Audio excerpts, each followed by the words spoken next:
बाकी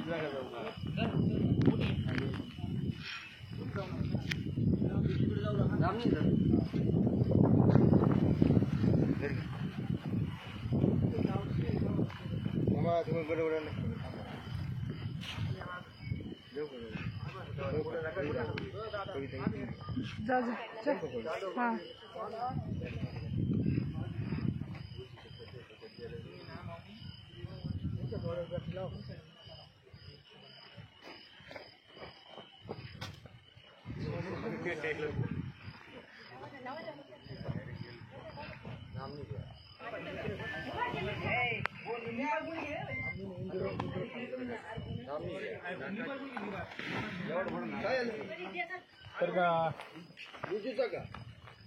काय होतं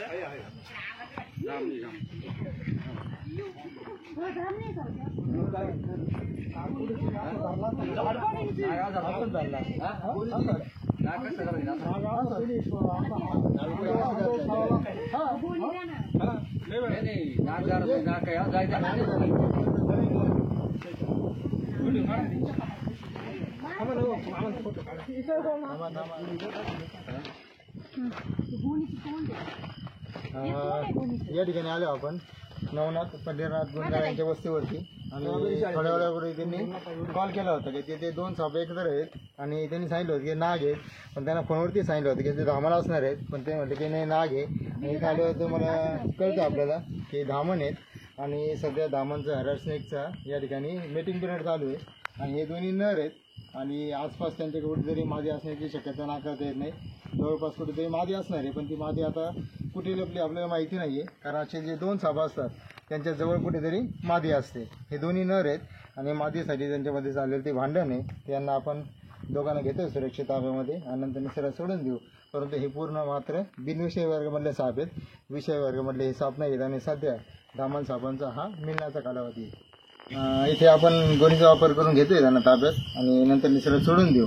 परंतु अशा पद्धतीने जे दोन साप असतात त्यांच्याविषयी अंधश्रद्धा भरपूर असतात की अशा दोन सापांच्या जवळ गेल्यावर त्यांच्या अंगावर पांढरं कापड टाकलं तर सोनं मिळतं, असा प्रकार मात्र करायचं नाही. असं सापांच्या अंगावर कापड टाकून सोनं मिळत नाही. जर विषारीवरले साप असतील आणि एखाद्या कापड टाकायला जर गेलं आणि मादेला ते कळलं आणि ती मादी जर चावली तर कदाचित ते पांढरे कापड आपल्या अंगावर टाकावं लागेल. त्याच्यामुळे अशा सापांच्या जवळ मात्र कधी जायचं नाही.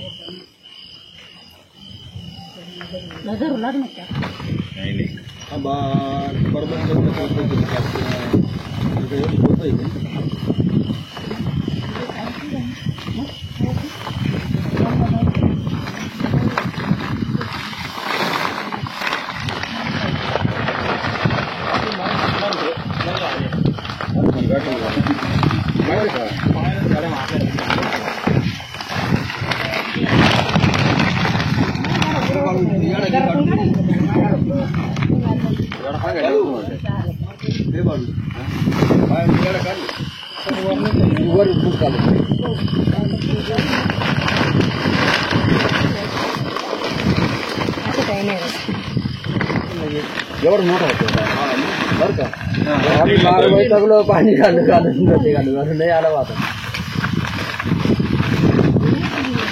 अरे दोघं म्हणजे म्हणून नाही तर एक प्रकार सापडा एक किलो भात झाला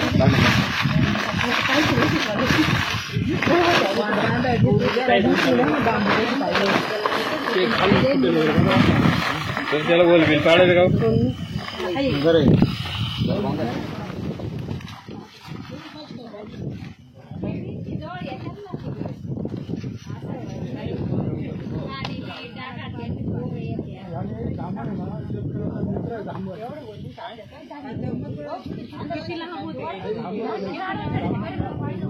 माझं नाव गुंजाळ नवनाथ पंढरीनाथ.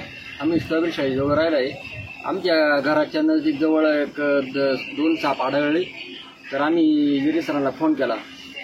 तर तात्काळ एक 10-15 मिनिटांमध्ये ती लगेच पोहोच झाली. तोपर्यंत ते खेळत होते, दोन होते.